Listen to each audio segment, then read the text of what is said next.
નમસ્કાર મિત્રો, આજની બોધ કથા અતૂટ શ્રદ્ધા અને આત્મવિશ્વાસ. એક વિશાળ પર્વતોની હારમાળા વચ્ચે શ્રીપુર નામનું એક નાનકડું ગામ હતું. આ ગામ કુદરતી રીતે સુંદર હતું, પણ એક મોટી સમસ્યા હતી.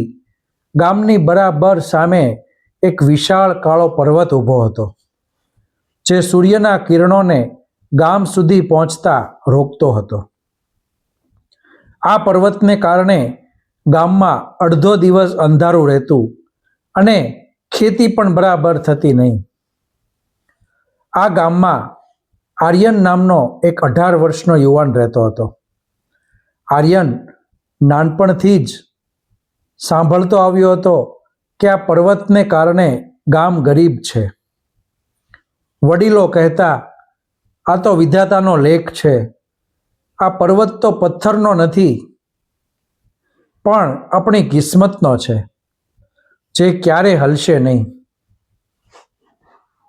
પણ આર્યનની આંખોમાં કંઈક અલગ જ ચમક હતી.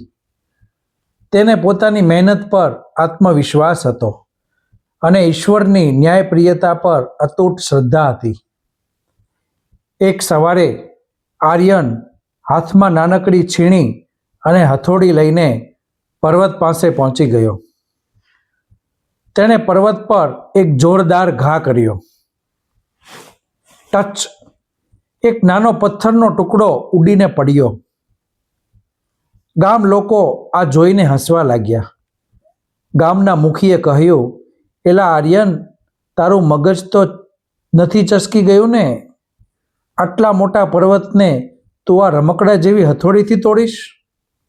તારી 7 પેઢીઓ ખપી જશે તોય આ પર્વતનું એક શિખર પણ નહીં હલે.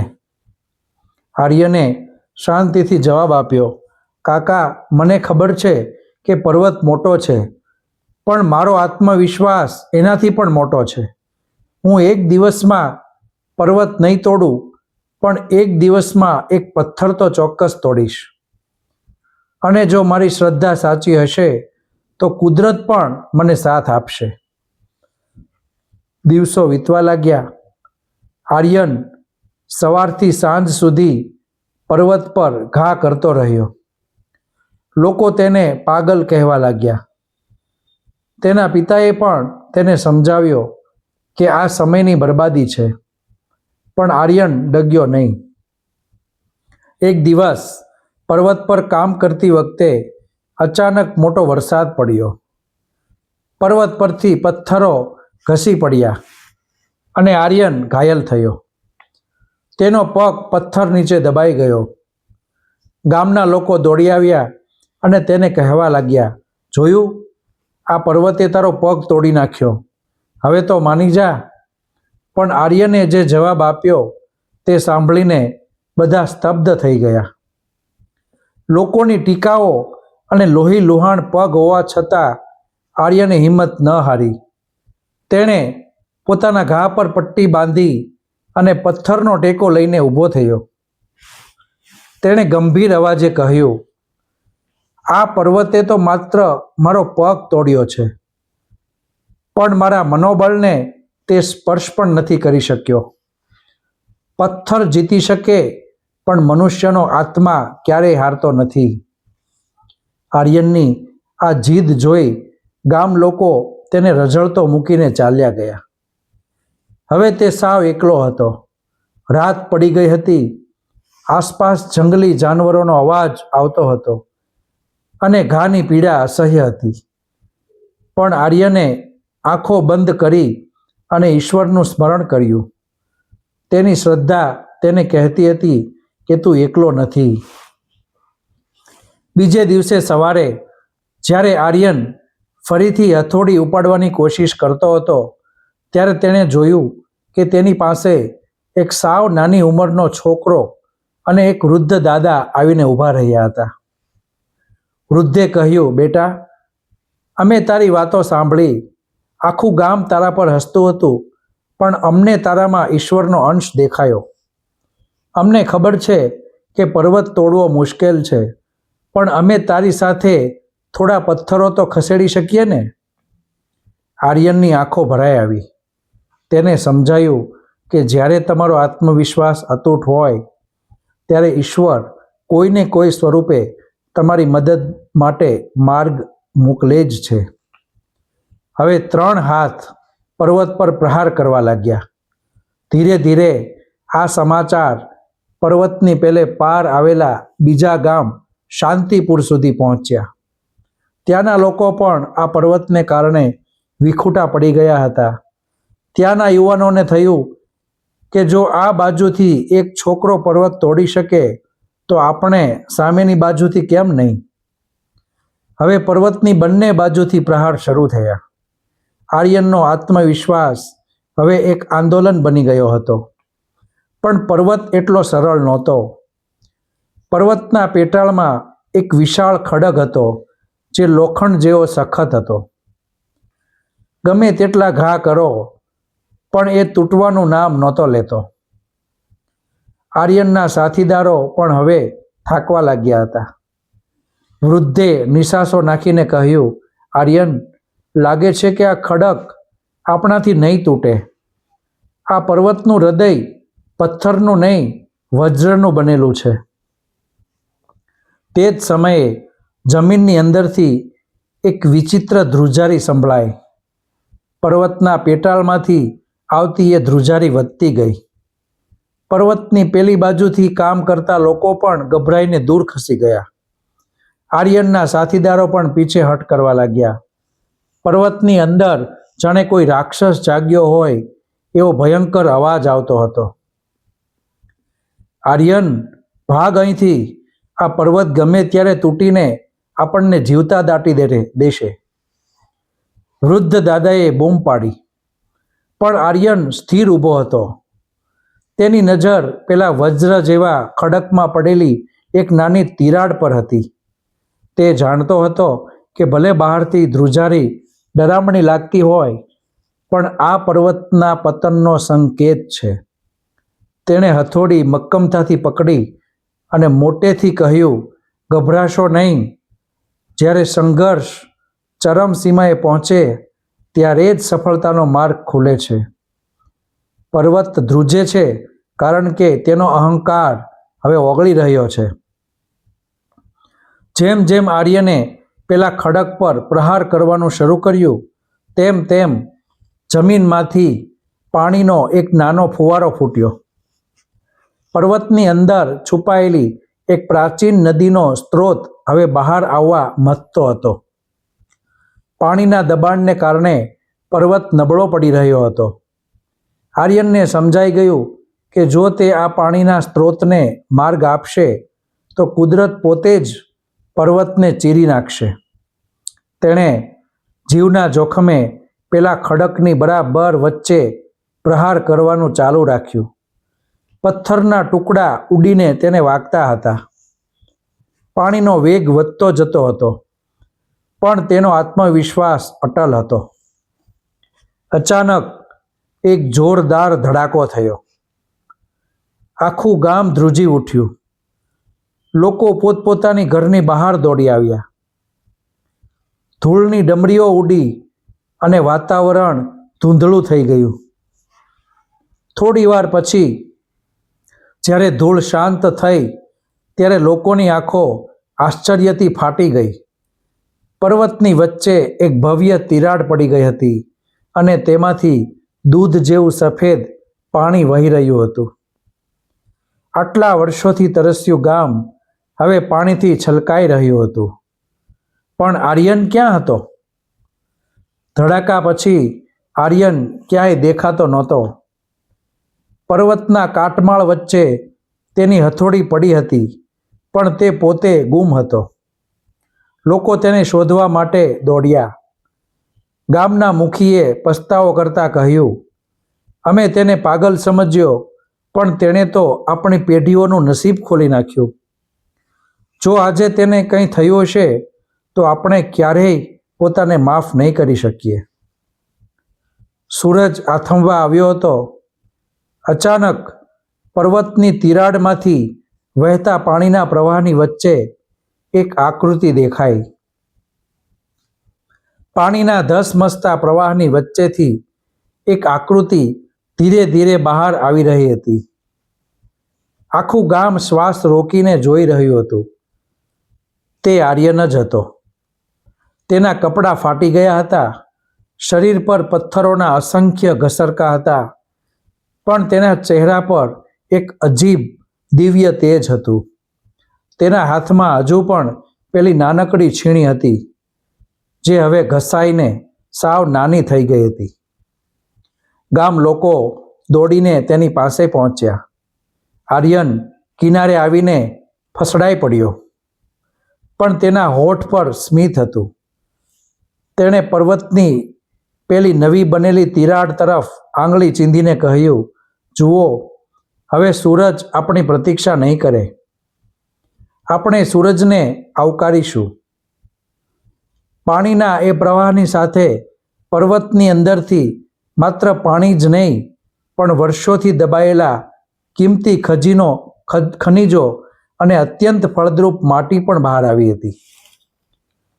જે પર્વત અત્યાર સુધી ગામ માટે અભિશાપ હતો, તે હવે આર્યનની શ્રદ્ધાને કારણે વરદાન બની ગયો હતો.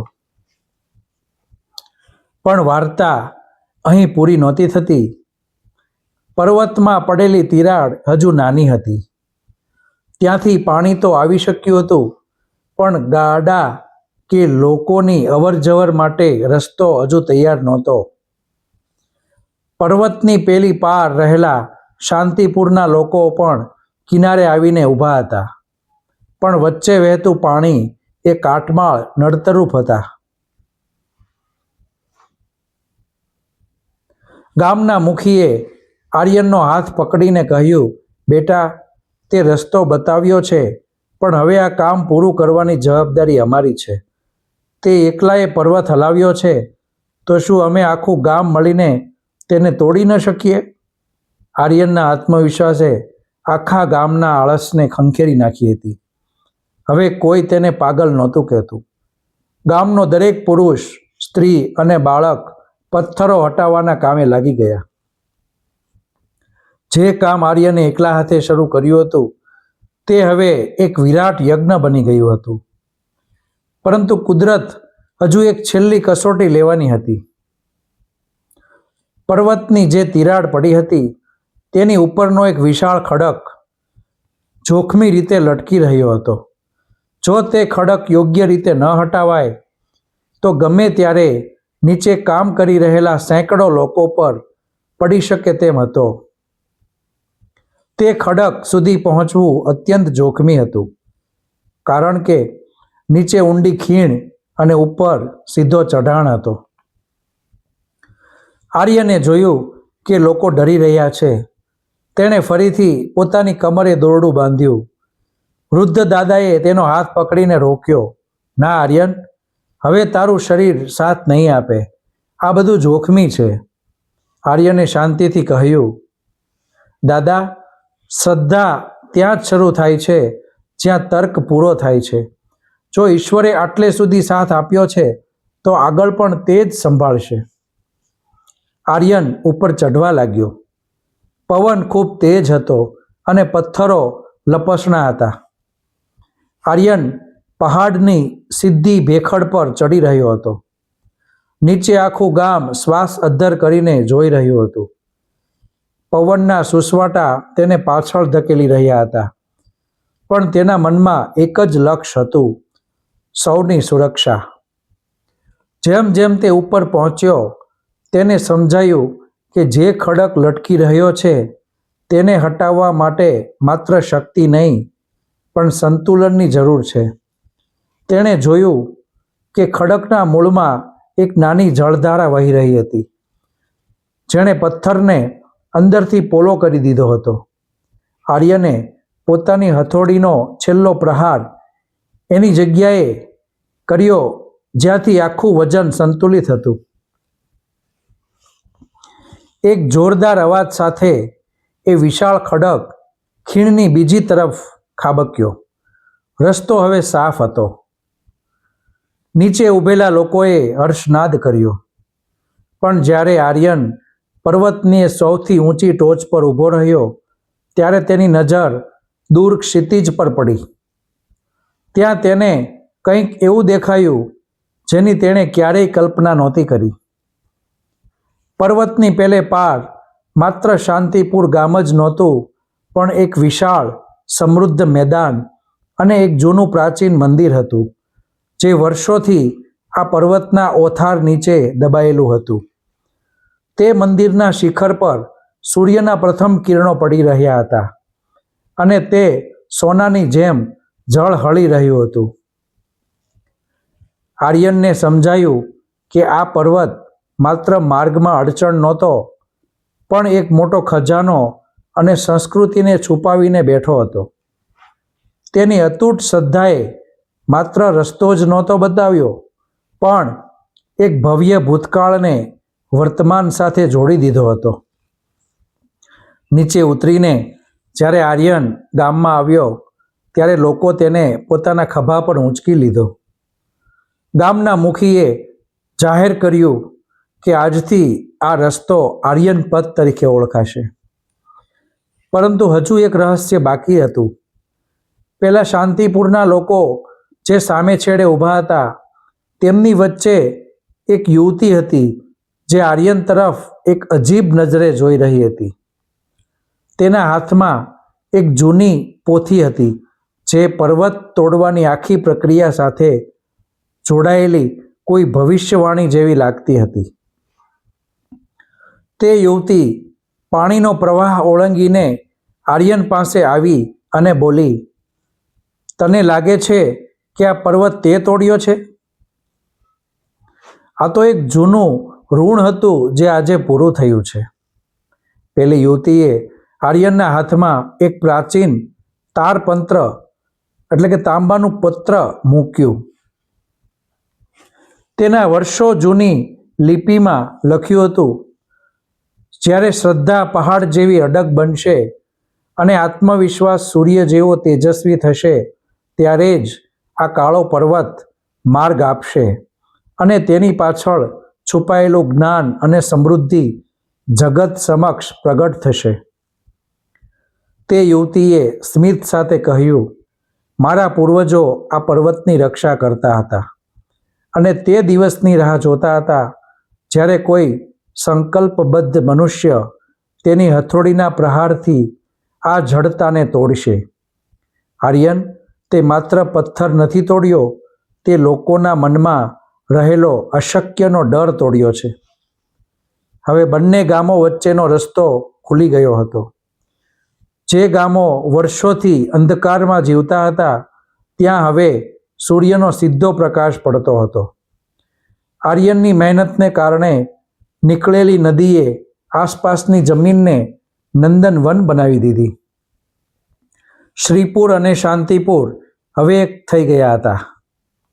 આર્યન હવે કોઈ મજૂર કે પાગલ યુવાન નહોતો, પણ એક એવો યુગ પુરુષ હતો જેણે સાબિત કર્યું કે સાધનો નાના હોય તો ચાલે, પણ જો સંકલ્પ મોટો હોય તો કુદરત પણ રસ્તો કરી આપે છે. વર્ષો પછી જ્યારે આર્યન વૃદ્ધ થયો ત્યારે તેણે જોયું કે પર્વતની એ જ જગ્યાએ બાળકો રમી રહ્યા હતા. તેણે પોતાની એ જૂની ઘસાઈ ગયેલી હથોડી પર્વતની ટોચ પર સ્થાપિત કરી, જેથી આવનારી પેઢીઓને યાદ રહે કે શ્રદ્ધા એટલે અંધકારમાં પણ પ્રકાશ જોવાની ક્ષમતા અને આત્મવિશ્વાસ એટલે એ પ્રકાશ સુધી પહોંચવા માટેનું સાહસ.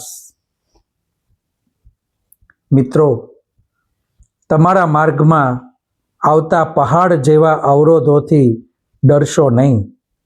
તમારી અંદર રહેલી અતૂટ શ્રદ્ધા અને આત્મવિશ્વાસ એવા ઓજાર છે જે ગમે તેવા કઠોર નસીબને પણ બદલી શકે છે.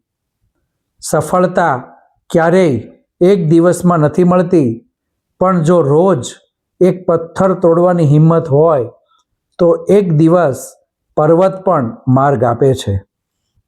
મિત્રો, આપને મારી આ બોધ વાર્તા ગમી હોય તો મારી ચેનલને લાઈક અને સબસ્ક્રાઈબ જરૂર કરજો. આભાર.